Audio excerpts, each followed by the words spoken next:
You want to be in a good mood? Tim Pool is going to put you in a good mood if you're a leftist. Dude, this Tim Pool thing, this shit made my day, boss. Dude, this made my day, bro.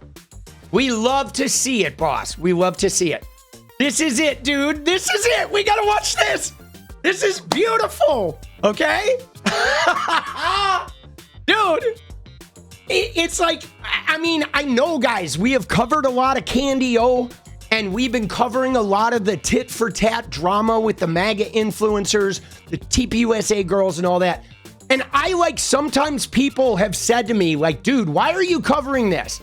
Why are you not covering real news? But guys, I feel like this is actually as important as real news, because the news cycle is like moving so fast and like nobody gives a shit about it, right? We are all up in arms with what is going on, with what Trump is doing, but nobody in MAGA cares. They don't care. If he sinks the goddamn economy, they don't care. They don't care what he does. But what they do care is their movement falling apart.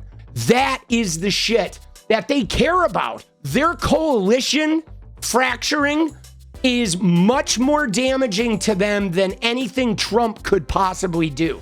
So I feel like exacerbating this is really, really important. Tim Pool said that moment before Charlie was murdered, there was a path that we were on that was promising. Now, 2 months later, the narrative is turned into conspiracy drama around Charlie Kirk. Thank you, Candy O.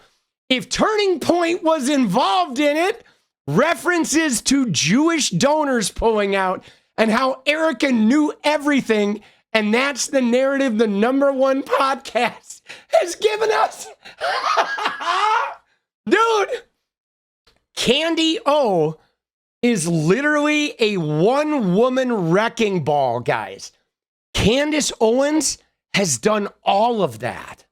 Like, she single-handedly, her and the YouTube algorithm, she has single-handedly done this.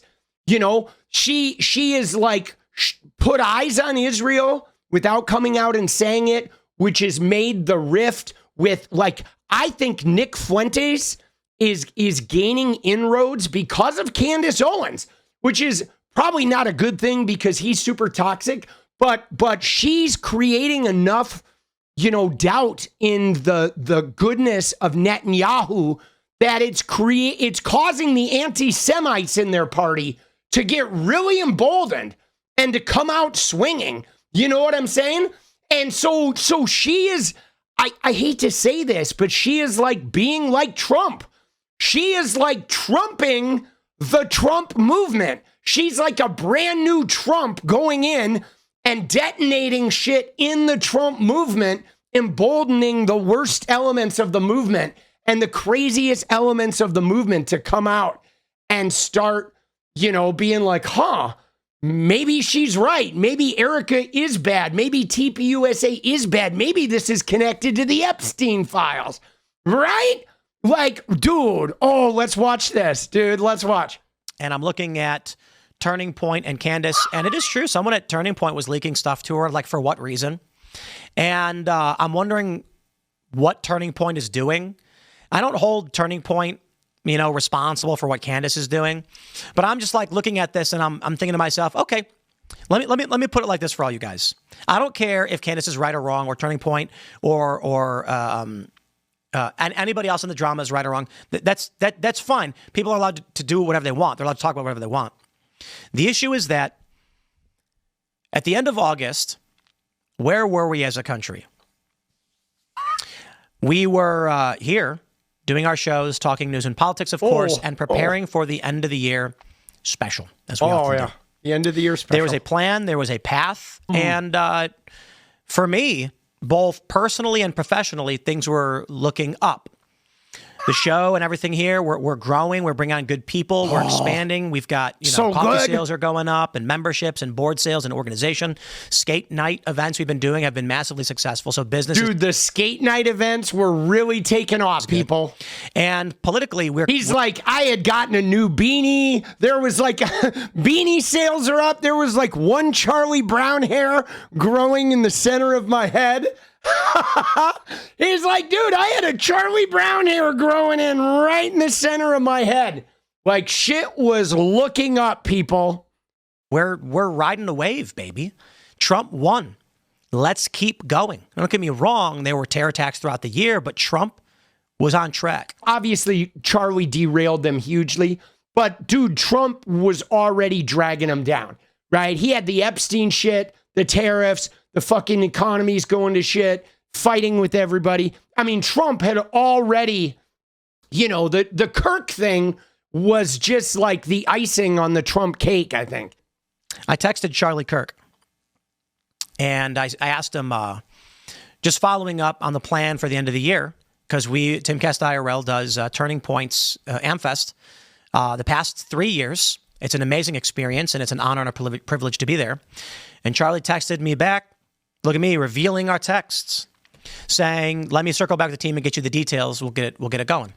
Because I said, hey, let's get it set up so we can, set everything up in advance. I've got some other PR opportunities and stuff in the area.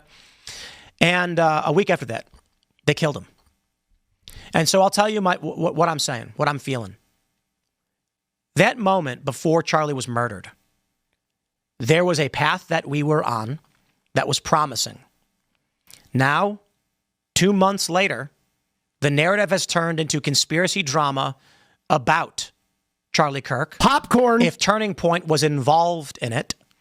References to Jewish donors pulling out and how Erica knew everything. And that's the narrative the #1 podcast has given us. Candace can talk about whatever she wants. Same thing with Tucker Carlson. I will defend. No one has an obligation to hold my views or do what I want them to do. I'm not saying Candace should or should not do anything. My point is the audience effect of what I'm seeing. It felt like we were focused. Trump needed to win. The agenda needed to continue. Now, what do we have? Well, half the people are tweeting about the Jews. The other half are tweeting about how Turning Point killed Charlie.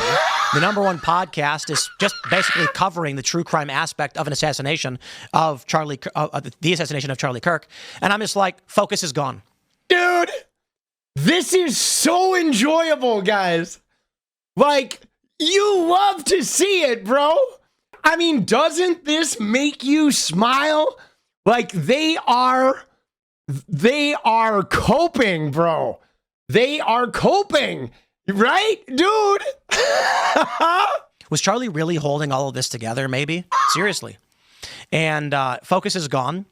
And it seems like H-1Bs with Trump, Chinese visas, and I'm just sitting here being like, wow. Someone took a sledgehammer to the right coalition and splattered it. And like goop sprang in every direction. Dude, I mean, he's not wrong though, right? Like, I don't like Tim Pool at all. I think he's a fucking putz, but he's not wrong. It is accurate because think about what has happened, guys, since then. They have just come off the rails. Okay, Charlie dies, Nick Fuentes rises up, Tucker elevates him, there's a split inside the party over Israel, Netanyahu starts paying influencers, Erica Kirk becomes the weirdo, like, widow queen, okay, Trump goes off on H-1B visas and, like, America has no talent, 600,000 Chinese students, the racism in the party's like, whoa, what is he doing, right? His ICE raids have been a complete failure. Bovino's leaving Chicago. Dude, they'd never got the National Guard in Portland. A fucking inflatable frog just completely dissected Trump's scary, like, military threats, dude. A frog took out the U.S. military. Dude, all of that happened, guys, in like 1 month, bro. And now the Epstein shit is just flooding. we are all now completely dejected and ripped apart. Forgive me for being a little bit black-pilled on the issue. Dude. But then I take a look at that and Gen Z basically saying we don't care. And I'm like, okay, well, we're losing the younger generation. Oh, yeah. They're not pro-Trump. You've got the biggest right-leaning podcast is basically just true crime now. And again, I'm not saying that Candace doesn't have the right to do that. They're mad at Tucker for interviewing Nick Fuentes, and he has every right to hold the opinions he wants to hold. I'm just saying right now, we are fractured. And the left is not. Yeah. They're still up to their schemes. You're right, we're not, baby. In fact, we're kicking into high gear. We're starting to get crazy with the cheese whiz, boss. Still doing their thing. It's demoralizing. It's completely demoralizing. Dude, isn't that amazing? Now tell me, guys, if you were not in a good mood, don't you feel good after seeing that, guys? And let me just tell you guys, what's so beautiful about this is they're all aware of it. This is why everyone in my feed today was typing MAGA is not dead, because they're aware of it, guys. They know. They may not put words to it because they don't want to say it. They don't want to, they're afraid to acknowledge it. You know how they are with reality. Reality is a little whoa, it's a bit much for MAGA. But that's where they're at, guys. I don't know if you guys noticed it, but at the very end there, he said the #1 right-wing podcast is only doing true crime right now. And I'm like, that's really, really interesting. Because Candace used to cover politics, okay? She used to cover the political news and what was going on. And she's not covering politics at all. She's explicitly anti-Trump. She's sowing discord, disbelief in his justice system, in his administration, in TPUSA, in Erica Kirk. And so what's wild about it is their biggest conservative reach right now is not even talking about the political issues. They're just off on a tangent. It's like their biggest reach isn't even doing politics right now. And so that means that everybody who doesn't want to just obsess about Charlie Kirk is probably not even watching a lot of content. Devout Candace Owens fans who don't want to do the Charlie Kirk thing are maybe just not even paying attention to politics.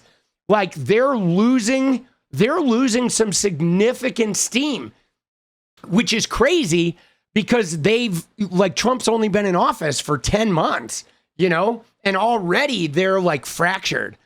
And so that is pretty wild to think about how broken they are. They are so broken. I mean, you love to see it.